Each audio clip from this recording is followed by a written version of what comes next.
6 महिने कंप्लीट झाले आपल्या बाईकला घेऊन आणि त्यानंतर परत एकदा गावी. क्या बात आहे, मस्त वाटलं जरा. आणि आपले टोटल किलोमीटर झाले 7043 आणि आतापर्यंत माझे म्हणजे डोंबिवली टू कुडाळ आणि कुडाळवरून आल्यानंतर परत काही फिरलो ते टोटल किलोमीटर आहे आता 562 किलोमीटर माझे कंप्लीट झालेत. आणि आज इथे उत्सव आहे मोठा आपला महाशिवरात्रीचा उमरमळा गावात. आणि हे उमरमळा गाव आहे आणि रामेश्वरच्या मंदिरामध्ये खूप मोठा उत्सव असतो महाशिवरात्रीला. आज हा बघा दुकानं वगैरे लागली आहेत, संध्याकाळचा असतो उत्सव इकडे.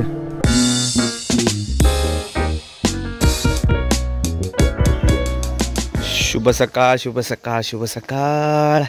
हो हो, क्या दिख रही है रे भाई अपना ॲडव्हेंचर. बघा रेडी झाली मुंबईला जायला. ह्या बॅगमध्ये जे आणले ते कपडे आणि थोडेसे नारळ आणि इकडे आपले काय किरकोळ वस्तू. गाडी तर ओके आहे, फक्त पेट्रोल भरायचं आहे, ते आपण काय जाता भरू. आज पहिल्यांदाच मी एवढा लेट निघतो आहे. म्हणजे आता वाजले 7:14, 7:15 वाजलेत. आणि आज इकडे गावी आपल्या थंडी आहे आणि सकाळी सकाळी एकदम गारठा असतो आणि त्यामुळे उठायला होत नाही. त्यामुळे मी म्हटलं आज ह्यावेळी थोडासा लेट जाऊ. त्याच्यामुळे आता एक 15-20 मिनटात निघणार आहे. आणि रोडची कंडिशन आता तुम्ही येताना बघितली, त्यामुळे जाताना मी वाटूळ मार्गेच जाणार आणि वाटूळ मार्गे थोडंसं अंतर पटकन जाऊ शकतो. कारण आता लेट निघाल्यामुळे मला पोचायला पण लेट होईल रात्री. पण ठीक आहे, दिवसा निघालेलं बरं असतं कारण काळोखात एकदम काय कंटाळा येतो मग. आणि थंडी पण असल्यामुळे तेवढं पळवू पण शकलो नसतं सकाळी सकाळी. त्यामुळे म्हटलं लेटच निघू. आणि आत्ता मस्त सकाळ झाली आहे आणि आपलं घर बघा आणि सगळे आपली झाडं आहेत बघा. चला एक 10-15 मिनटात निघतो, जॅकेट घालून येतो. मोबाईलवर सगळे चार्ज झाले, गोप्रो थोडा चार्ज होतो आहे म्हणून थोडा थांबलो आहे. एक जॅकेट घातलं की आपण निघालो. होय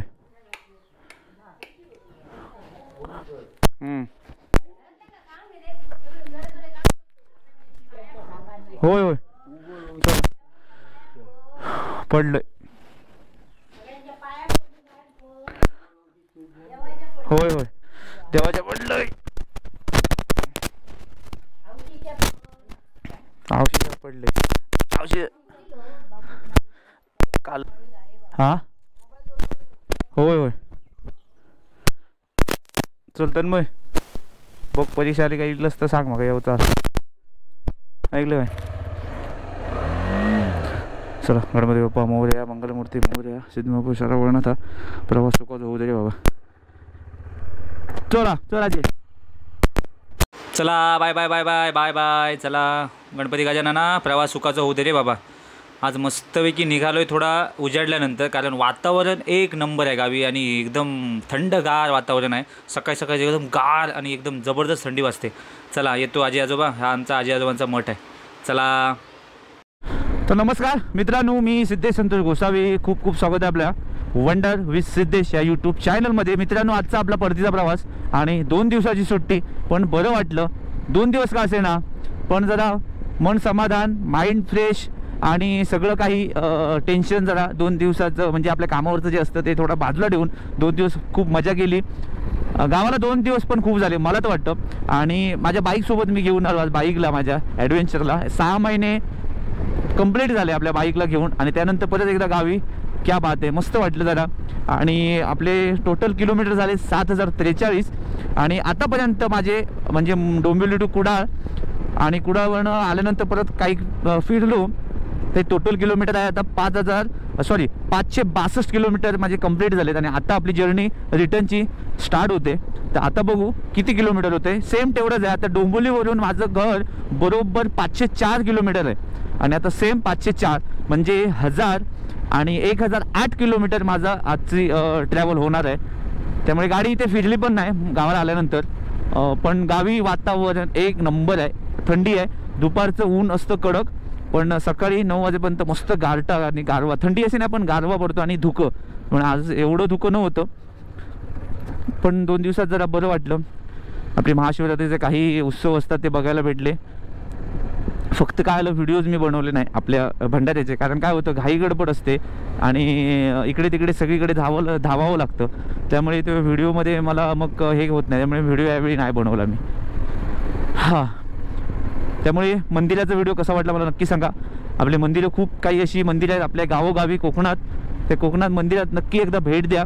आणि काही मंदिरं अशी आहेत ती आपल्याला पण माहीत नाहीत, काही देवस्थानं अशी आहेत पण तिकडे अशी देवस्थानं आहेत की तिकडे आपल्याला शूट करायला भेटत नाही.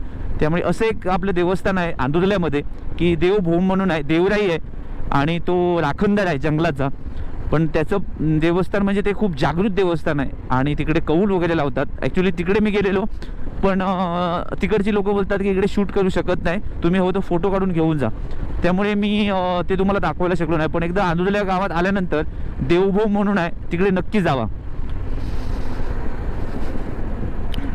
चला, गांधीनगर आपण संपवला. हा गांधीनगरचा रोड होता आणि हा आता रोड चालला आहे आपल्या कुडाळला. आपलं आता कसं आहे कुडाळपर्यंत राजापूरपर्यंत तर टेन्शन नाही रोडचं, आणि हे असे रोड तर मला लय आवडतात डांबरीकरण, आणि डांबरीकरण रोडला आपल्या ॲडव्हेंचरला पळवायला पण मजा येते. आज इथे उत्सव आहे मोठा आपला महाशिवरात्रीचा हुमरमळा गावात, आणि हे हुमरमळा गाव आहे आणि रामेश्वरच्या मंदिरामध्ये खूप मोठा उत्सव असतो महाशिवरात्रीला. आज हा बघा दुकानं वगैरे लागली आहेत, संध्याकाळचा असतो उत्सव इकडे. आपल्या ह्या रोडला सगळे दुकानं लागतात त्यामुळे रोड एकदम पूर्ण जाम असतो. ॲक्च्युली कसं जागा कमी आहे इकडे त्यामुळे खूप प्रॉब्लेम होतो. आपले कोण मंडळी दिसत नाही इकडे. चला, कुडाळचे कोण कोण आहेत हात वर करा लगेच आणि कमेंट करा. आणि आपला हा कुडाळचा मुंबई गोवा हायवेला मी पोचलो आहे आणि आपल्या जर्नी आता स्टार्ट झाली मुंबई गोवा हायवेची.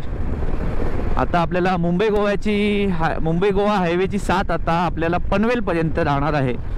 आणि पनवेलला किती वाजतील आज सांगू शकत नाही, कारण आता मला पहिला स्टॉप घ्यायचा आहे कणकवलीला, कारण कणकवलीला सौम्या आणि श्रावणी गेले मम्मीकडे तर तिकडे जाईन 5-10 मिनटं बसेन आणि मग तिकडून माझा स्टॉप मोठा असणार आहे. म्हणजे असं मी विचार करतोय सध्या की मला सरदेसाई वाड्यामध्ये जायचं आहे संगमेश्वरला बघायला, तर तिकडे थोडा टाईम जाईल असं विचार करतोय, बघू.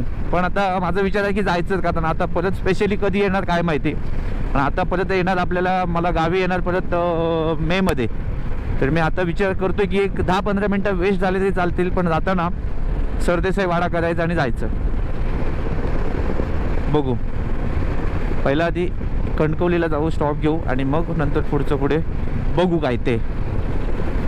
निघालो घेऊन दत्ताची पालकी, आम्ही भाग्यवान आनंदानी भान, आम्ही भाग्यवान आनंदानी भान, झुलते हळूच दत्ताची पालखी, झुलते हळूच दत्ताची पालखी, निघालो घेऊन दत्ताची पालखी. दिगंबरा दिगंबरा श्रीपाद वल्लभ दिगंबरा. काय म्हणजे काय पाहिजे अजून आपल्याला. मी तर म्हणतो ना असं काही रोज मी बोलतो, मला रोज राईड करायला सांगितलं ना कोणी तरी मी करेन, फक्त नाही पेट्रोल भरून द्या पेट्रोलची टाकी मला भरून द्या, मी रोज करेन रोज राईड. असं कोणतरी भेटला पाहिजे, परमेश्वर देव भेटला पाहिजे, देव माणूस तो बोलला पाहिजे चल मी तुला महिन्याला बाबा एवढं पेट्रोल देतो, तू फक्त राईड कर. असं कोण नाही बोलणार. हे सगळे आपल्या मनाचे विचार आहेत. आपल्याला स्वतःलाच मेहनत करून आपले काही स्वप्न आहेत, आपले ख्वाहिश आहेत ते पूर्ण केले पाहिजेत. 9:09 झाली आहेत आणि आता मी कणकवली क्रॉस केली आहे, कारण मला माझा अर्धा तास माझ्या सासरवाडीच्या इथे गेला, कारण श्रावणी आणि सौम्य तिकडे असल्यामुळे थोडंसं तिकडे चहा पाणी केली आणि आता निघालो आहे. आणि अजून पण वातावरण सुंदर आहे, छान आहे.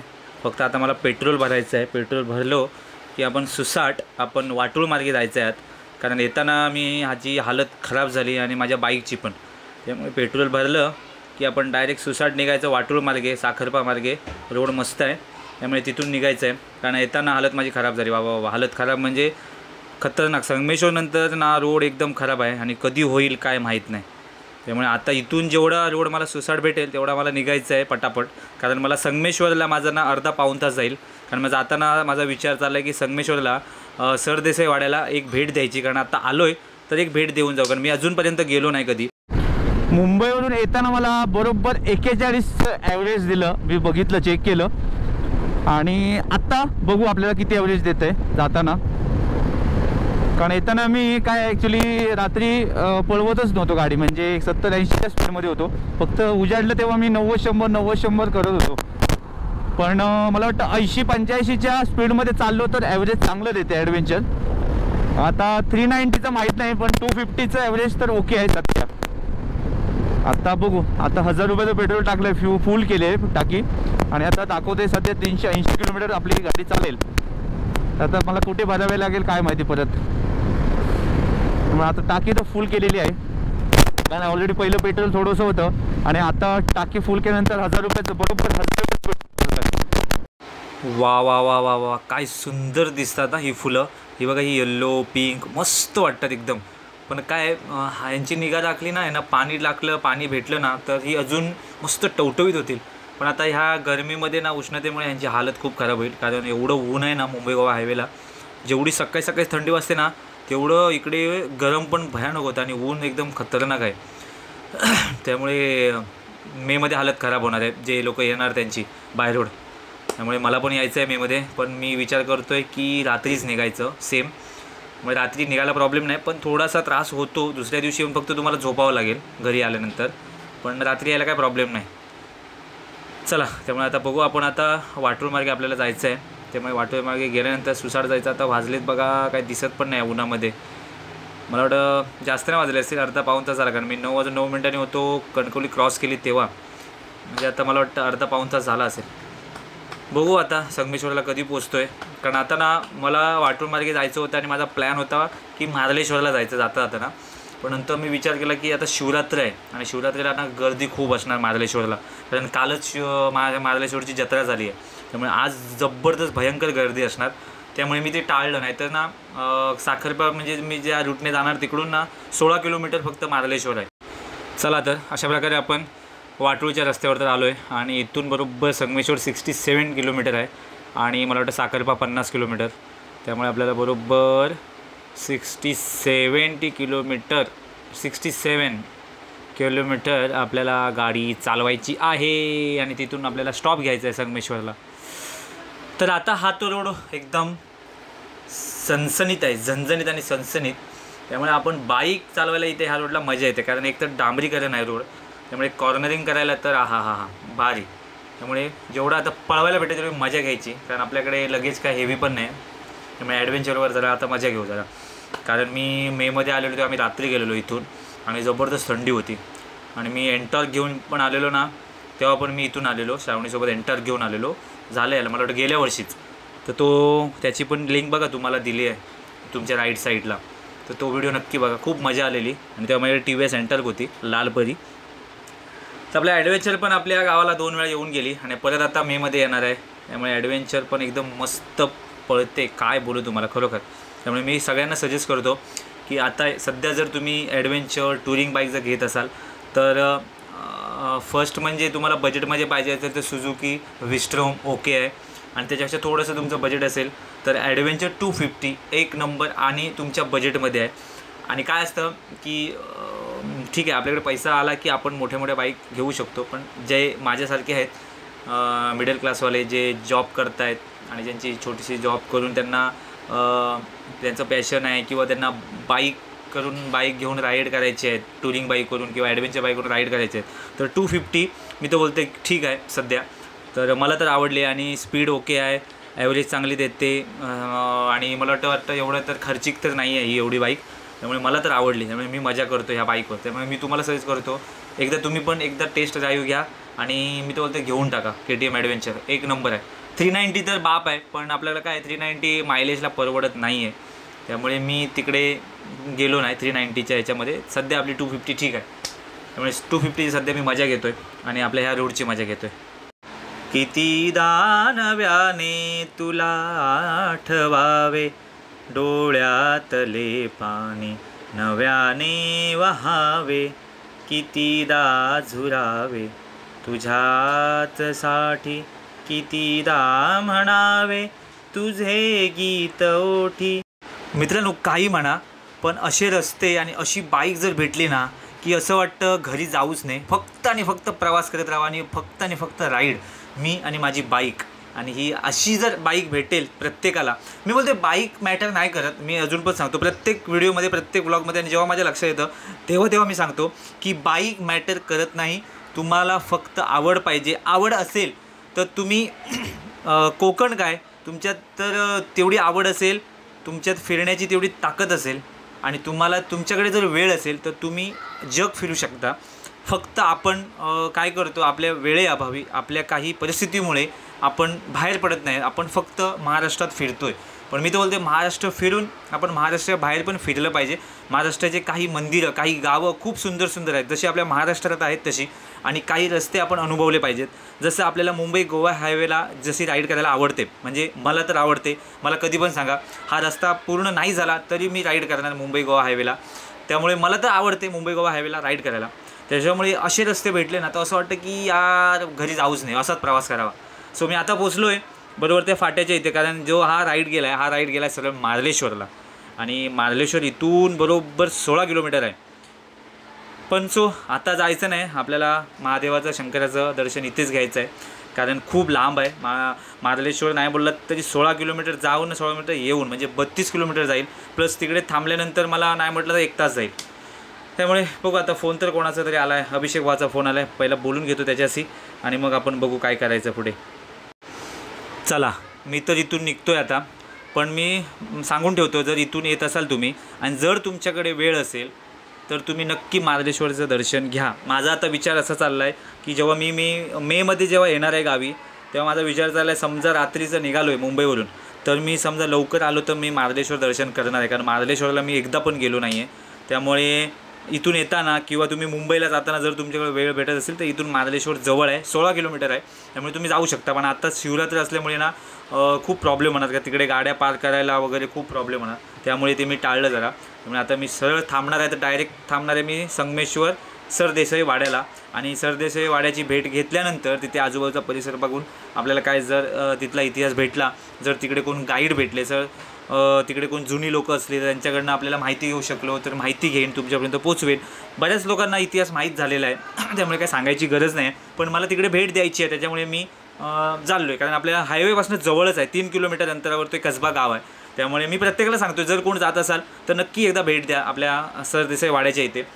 कारण आता ना मला भूक पण लागली आहे, पण मला एवढ्यात जेवायचं नाही. पहिलं बोललं आधी आपण सरदेसाई वाड्याला भेट देऊ, तिकडे मस्तपैकी निवांत बसू, आजूबाजूचा परिसर बघू आणि मग आपण जेवायला जाऊ. आणि जेवणाचं काय आज मी हॉटेलला थांबणार नाही, कारण मी घरून मस्तपैकी चपाती आणि बटाट्याची भाजी घेऊन आलेलो आहे. ते मस्तपैकी कुठेतरी झाड बघेन आणि झाडाखाली बसून मस्तपैकी भोजन करेन आणि मग पुढचा प्रवास. तर अशा प्रकारे मी आता पोचलो आहे बरोबर शास्त्री पुलाच्या इथे. संगमेश्वर मध्ये शास्त्री पूल आहे तिथे, आणि हा जो सरळ रोड चालला आहे आपला, हा मुंबई गोवा हायवे आहे. आणि आपल्याला जायचं आहे सरळ, सरळ जो रोड दिसतोय गेला आहे, हा सरळ रोड गेला आहे कसबा गावात, आणि कसबा गाव बरोबर इथून 3 किलोमीटर अंतरावर आहे. जर तुम्ही मुंबईवरून येत असाल तर शास्त्री पूल जे आहे ते क्रॉस केल्यानंतर बरोबर लेफ्ट साईडला तुम्हाला जो रोड भेटतो तो सरळ कसबा गाव म्हणजे सरदेसाई वाड्याच्या इथे चालला. आणि तुम्ही गोव्यावरून येत असाल तर तुम्हाला तो राईटला म्हणजे सरळ रोड जायचा, लेफ्ट घेऊन मुंबईला गेला तो जो रोड सरळ चालला आहे तो सरळ चालला आहे कसबा गावात. आणि मी आता चाललो आहे तिकडे सरदेसाई वाड्याच्या इथे, आणि बरोबर सरदेसाई वाडा इथून 3 किलोमीटर अंतरावर आहे. त्यामुळे जर कोणाला यायचं असेल जायचं असेल तिकडे तर हा व्हिडिओ नक्की बघा. बघा हा जो तिटा आहे हा कसबा गाव, हा कसबा गावात गेला आहे सरळ रोड, आणि इथून हा 3 किलोमीटर गाव आहे. मी पण ॲक्च्युली मी माहीत होतं, हे कसबा गाव माहीत होतं, पण सरदेसाई वाडा इथे आहे मला माहीत नव्हतं, खरं सांगतो आहे. कारण कधी मी गेलोच नव्हतं, सरदेसाई वाडा ऐकून होतो मी संगमेश्वरमध्ये आहे. पण आज तो काही का असे ना छावा पिक्चर बघितल्यामुळे लोक थोडे जागी झाले आहेत, आणि लोक आता पोचत आहेत. आपल्या गडकिल्ले आहेत महाराजांचे तिकडे, जिकडे जिकडे आपल्या महाराजांचा इतिहास आहे तिकडे पोचत आहेत. त्यामुळे ठीक आहे, मूवी बघून पण आपण जर आपली जी जनरेशन जी आताची पिढी आहे तर ती पिढी पण आता फिरते आणि आपला इतिहास जाणून घेते, तर खूप मला भारी वाटतं. त्यामुळे मी पण त्यापैकीच एक आहे. त्यामुळे मी चाललो आहे आता सरदेसाई वाड्याच्या इथे. बघू काही जुन्या आठवणी असल्या तर आपण बघून आपण मग पुढे निघू. पण कसबा गावात खूप मला वाटतं माहीत नाही मला तिकडे कोण भेटेल मला जो इतिहास सांगेल तिकडचा, काय सांगू शकत नाही, तिकडे गेल्यानंतर कळेल. पण उन्हाने हालत खराब केले, खतरनाक उष्णता आहे. सकाळी मला बरं वाटलेलं 9-9:30पर्यंत, नंतर हालत आता माझी खराब झाली ना. कसं वाटतं की कधी एकदा जातो आणि मी जॅकेट वगैरे काढून मस्तपैकी आंघोळ करतो घरी असं वाटतंय. आणि इकडची ना घरं पण बघा कशी आहेत, म्हणजे एकदम मला वाटतं बरीचशी घरं बंद आहेत इकडे बघा. म्हणजे हे जे आता मी इथे आलो आहे ना ह्या मार्केटच्या इथे, बरीचशी घरं जुनी आहेत खूप आणि बंद पण आहेत घरं. म्हणजे असं विचार करा तुम्ही, इमॅजिन करा 300-350 वर्षापूर्वीचा जो कालखंड होता महाराजांचा, जो जेव्हाचे त्या काळात महाराज होते तेव्हा त्यांचं म्हणजे काय इकडे काय असेल, म्हणजे फुल जंगल, खरोखर म्हणजे जंगल म्हणजे जंगलच. रोड नाही, काही नाही, घरं नाही, क्वचित घरं असतील मला वाटतं, पण फुल इकडे जंगल. म्हणजे लोक मानलं पाहिजे त्या लोकांना की कशी राहायची. घोड्यावरनं एवढा मोठा घोड्यावरून प्रवास करायचे हे लोक, रात्री अपरात्री लोक फिरायचे. आणि तेव्हा ते खूप डेरिंगबाज होती ती लोक, कारण मानलं पाहिजे एवढ्या रात्री अपरात्री जंगलात फिरून संरक्षण करायचे खरोखर. आता ते आपण विचार केला तरी पण अंगावर काटा येतो खूप. लाल परी आल्यानंतर आपल्याला थोडीशी तिला इज्जत दिली पाहिजे, कारण लाल परीच्या कधी पुढे जायचं नाही, कारण आपली गाडी आहे, बाईक, आणि आपल्याला जागा पण नाही, त्यामुळे आपल्याला गप्प साईडला उभी करायची. गावी आल्यानंतर अजिबात इकडे ओव्हर करायचं नाही लाल म्हणजे ST सोबत. सो मित्रांनो, मी आता पोचलो आहे कसबा गावात आणि हा समोर दिसतोय हे स्मारक आहे संभाजी महाराजांचे, छत्रपती संभाजी महाराजांचं हे स्मारक आहे. आणि हा जो सरळ रोड गेला आहे ह्या रोडला आपल्याला जायचं आहे. म्हणजे सांगून ठेवते, जर कोणी येत असाल नवीन त्यांना, हे स्मारक दिसल्यानंतर हा जो रोड सरळ पकडायचा आणि ह्या रोडने सरळ जायचं. आणि सरळ गेल्यानंतर मला वाटतं डाव्या हातीला आपल्या एक स्तंभ भेटेल तुम्हाला, आणि त्या स्तंभाच्या इथे लागूनच जो रोड गेला आहे, जी गल्ली गेली आहे त्या गल्लीत आपल्याला जायचं आहे. हे बघा, हा स्तंभ, हा स्तंभ बघितल्यानंतर हा जो रोड गेला, हा बघा, हा रोड सरळ गेला आपल्या सरदेसाई वाड्याच्या इथे. आता इथे गाड्या पण बऱ्याच लागल्या आहेत, माहीत नाहीत लोक कोण असतील. आता काय मूवी बघितल्यानंतर भरपूर लोक यायला लागले तिकडे, आणि इकडे आजूबाजूला घरं पण मला कमी दिसत आहेत. आता काय माहिती, घरी मी काय चौकशी करू शकत नाही कोणाच्या जाऊन. बघू, जे पण आपल्याला इतिहास भेटेल तो आपण घेऊ.